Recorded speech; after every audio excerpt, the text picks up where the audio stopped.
In an old city nursing home, 70-year-old Rose was spending the final days of her life. She was always silent, but there was a spark in her eyes that hinted at a deep, hidden secret. One day, she called over a young caregiver named James. In her hand, she held an old, yellowed envelope. "Son, can you take me to this address? I have a debt to settle before I die," she said in a trembling voice. James took her to an old, dilapidated part of the city. There stood an ancient mansion with large padlocks hanging from its doors.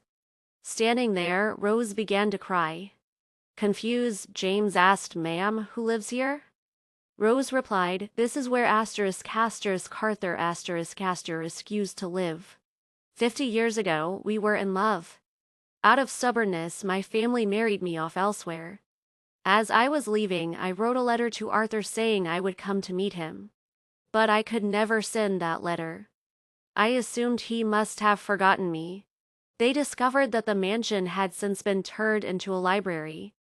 James and Rose went inside, where an elderly man sat in a chair, repairing old books. Rose looked at him with trembling nerves. It was indeed Arthur. However, a twist emerged when Arthur failed to recognize her. He said, "Lady, my memory is gone. I only remember one thing.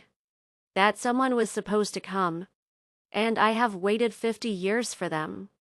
Rose placed the letter on his desk. Arthur opened it, but he could not read it because his eyesight had failed him. At that moment, Rose realized she had spent her entire life in a sorrow that was born simply out of not speaking up. Arthur had spent his whole life on a single hope that was never fulfilled. And Rose had spent her whole life in the fear of what people would say.